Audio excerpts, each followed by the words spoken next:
Hello friends, welcome back. In today's lecture, we are going to talk about each and every block in detail.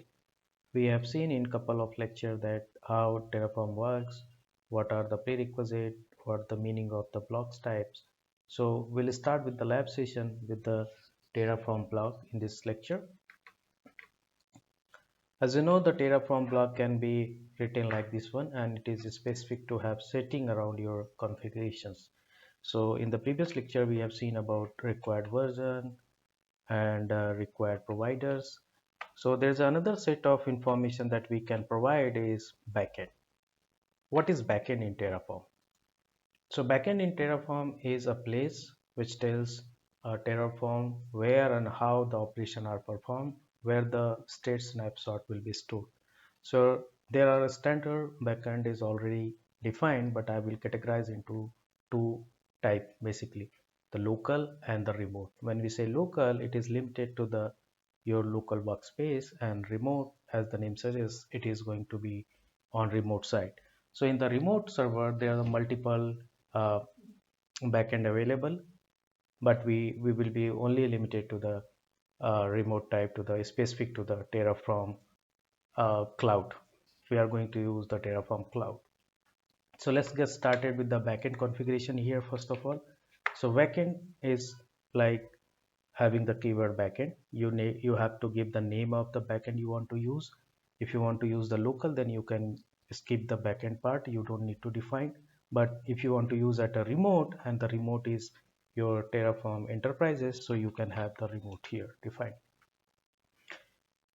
Inside this block type, if you are using Terraform in this demo, we are going to use the Terraform cloud. So I have to provide some information so that setting can be applied to the Terraform. So in this remote, what I'll do is I have to get the access to the particular enterprises cloud. Basically, if the cloud is hosted by Terraform, then you can get it from here, from the place where it is hosted. Or if your Terraform cloud is hosted on some other domain, or it is hosted by your enterprises, so you have to define those names too. But the token part is used to authenticate your credential or your permission against the configuration you have written here. So I'm going to have the token block defined. I'll put the token later with the help of login. And the another part is like host name. If, as I said, if it is the Terraform hosted cloud, then you don't need to provide it. Otherwise, if it is somewhere else, you can put the name of that domain where your cloud is hosted. Okay, so the token is for authentication of remote, so that during your execution, after the post execution, this snapshot of the state can be stored at that place. The third parameter in this block is organization. If you are running into multiple organization, let's say we are talking about an organization, a big organization where a small organization is made. To separate out your work, you can specify your organization name. In our case, what we will do, as of now we haven't have any organization defined, so what we will do, we'll go to the Terraform cloud, we'll try to create some organization there, and we'll try to use this set of block, and we'll try to see how it works. So I'm logged in into the Terraform cloud. Now I'm going to put the organization name. As its name suggests, within this HashiCorp organization, it should be unique. So if I'll do some random name and it is not available, then it will give me the option to get the new one. The error creating a name already taken. So what I'll do is I'll keep it on my name, Codarc admin, and I'll put the email addresses. Okay, so once you create the organization, you can create the multiple workspaces to run. Let's take an example of workspaces here. So now you have created the organization Codarc admin, but there are certain scenario where you have to deploy your resources into multiple environment. So it's better to segregate uh, the production, the UAT, the non-development environment into three different workspaces. So I'll create one workspace manually, and going forward, we will see how we can leverage the provider API to create the Terraform workspaces for organization going forward. But as a base, you have to create at least one organization and one workspace so you can manage all the scripts related to the admin side, or you can have the administrator power over all the codes. So I'm going to say this is API driven flow or CLI driven flow. You can choose if you have hosted into the Git or some other places, so you can have the version control where you have to link it with your proper, GitLab. But for me, if you're going to use the CLI driven, as like me, I'm going to do, so you can have the workspace name he created, and you can use the command line interface to deal with it. The third type is in the workspace segment is like API driven. This is more advanced option to integrate Terraform into a larger pipeline using Terraform API basically.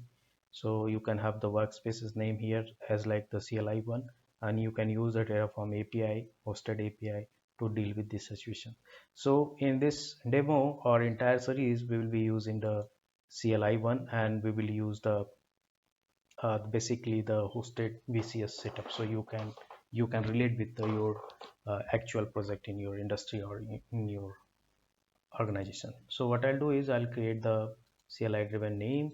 I will name it as Kodak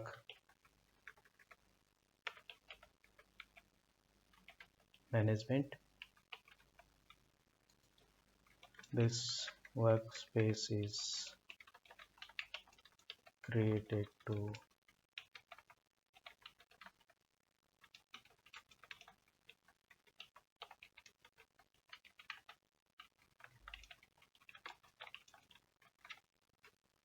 I've created the workspace now. Similar way, if you look at this, once you have created the workspace, you can get all the details here. It says what the organization name, workspace, and all that. We'll talk about it because we started with the backend remote. So as the name suggests, backend, I've said like I'm using the Terraform app.terraform.io. This is my host name. The organization is going to be the code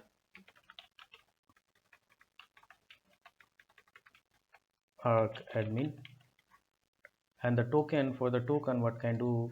I can use the command, or I can manually get it created from here as well. If you go here, go to the general,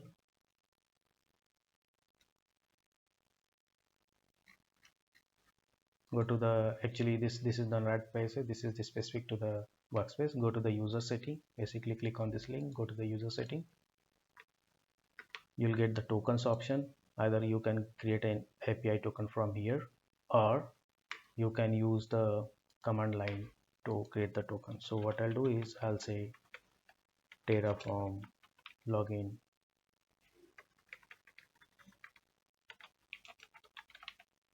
and it will redirect me to the place. So it opens a window. You can put the description to identify it later. Created token from CLI, create API token, and the token has been created.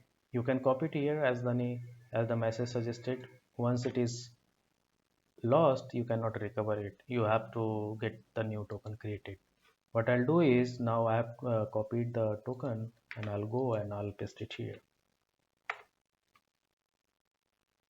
Okay. So now my token and everything has been created. I have a proper token, so I can log in here as well, or I can paste the token here. I'll tell you the standard way to do it, but as of now, for the sake of simplicity, we'll have the token defined here. I said I need the AWS, but this is not required as of now, but we can have the information defined here, 350.0, and the Terraform version has to be 0.0.0. Okay, so what I'll do is I'll run Terraform init to make sure everything is working or not. Okay, so what is complaining about? It is saying you are using remote and you are, since you have defined the token, since you have defined the organization, so you have to define the workspace name. So how we can do that? There's an additional parameter called workspace. You can have the name code arc management.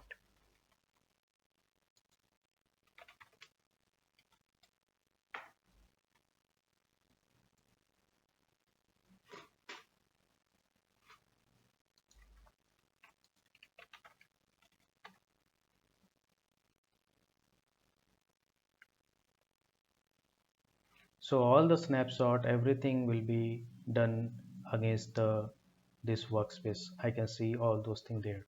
So what is saying, pre-existing stage was found while migrated to the previous local backend to the newly configured repo. Do you want to copy that to the state? Because it says we ran some, in the previous lecture, we ran some commands and we saw that this TF state got created. So there's a one way, either we can upload it this way or we can use the different command to upload it manually later. So as of now, I'm going to use yes. So what will happen? It will upload the state here. So what I'll go to the organization. Let me refresh the page.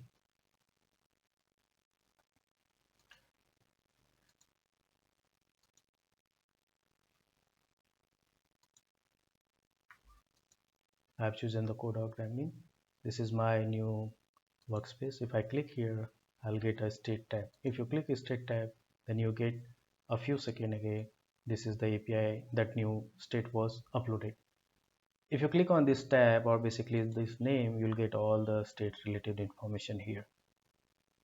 So what we had done in the previous lecture, we created archive file. So it is having all the information about it. So lineage is something that is get compared. These are the two information that Terraform initially do with the new set of information, and it compares and generate the dependency graph. Okay, so in the segment, we have learned about a remote backend, how to pass the token, host name, organization, and how to do the workspaces.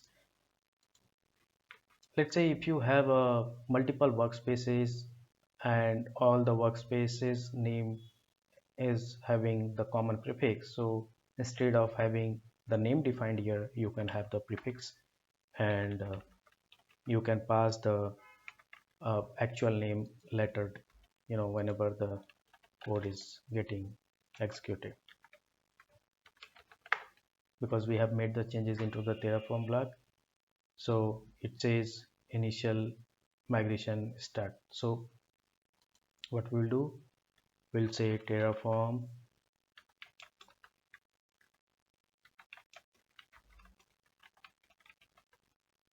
reconfigure.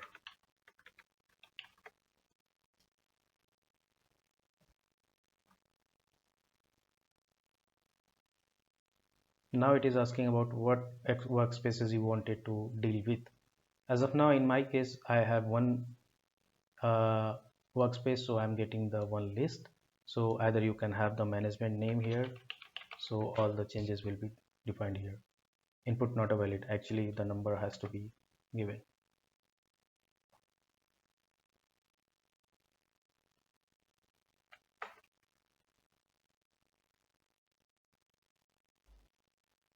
Okay, so all the changes now going forward, everything will happen, or all the snapshot will be stored against that uh, my workspace. This is the way how you can define multiple workspaces or deal with multiple workspaces now.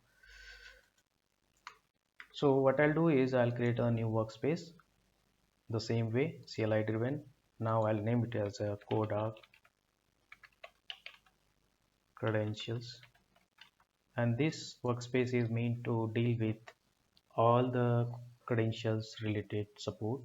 Like, we'll see it later how we can either deal with the help of provider, or you can go into the cloud, and you can do it manually. But in the certain situation, if you don't have access and you want your configuration to be at place, so that can be automatically uh, generate all the settings for you. And the advantage of having code is you can just reusability purpose, you can define it once and use it multiple ways. So I'll name it as a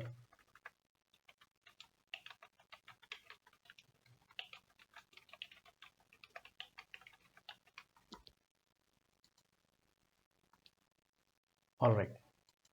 So I'll, instead of prefix, I'll keep the my name, and just I'll make it as a management. Now another way of having token defined is the configuration file. So we can get the terraform.rc. If you are using the Windows machine, so make sure the extension should not end with .txt or any other file name. It has to be terraform.rc. So I have said it is a text one, and now what I'll do is I'll write the credential block here and the host name,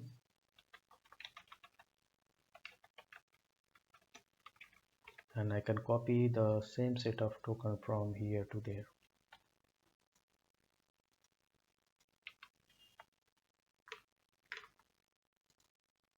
So now I have moved my token to the terraform.rc, or and clean it up from the backend section. You can also rename this file name as a terraform rc. So both way are going to work. But here is one glitch. When you start using this .terraform.rc, then you have to use this workspace as a prefix, because it cannot be used as a named one. This is how it works. So let's try to give it a hit.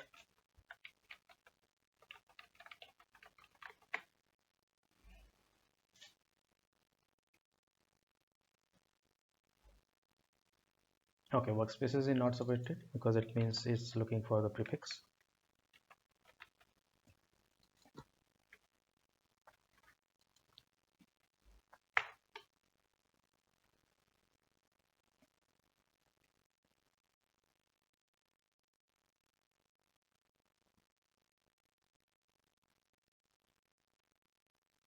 And it assumes that you are going to pass the workspace name during the execution or during the plan or apply command using the variable.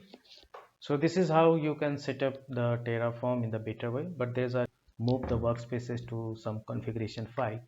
For the configuration file, what you can do is I can create one file name as a config.scl, and the name must be ending with the scl. And here I can say workspace. So better, let's try to rename this to a better way, backend.scl. And what I'll do is I'll try to move all the backend related stuff here.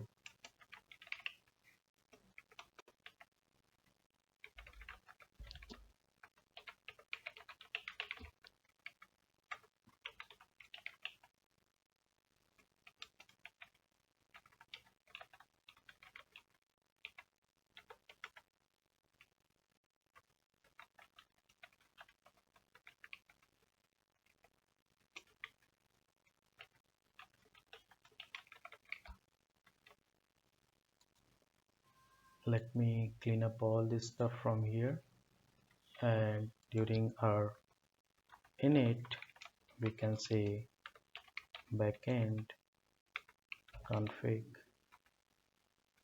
is equal to backend.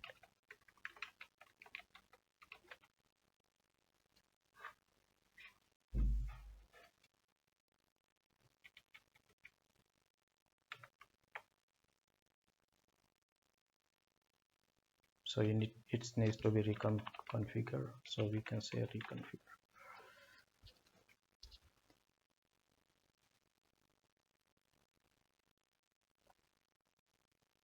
Okay, so same error, basically, because you're using credential block and you're trying to deal with the multiple workspaces at the dynamic time or at the execution time. So you have to say my config file is going to have workspace instead of name as a prefix.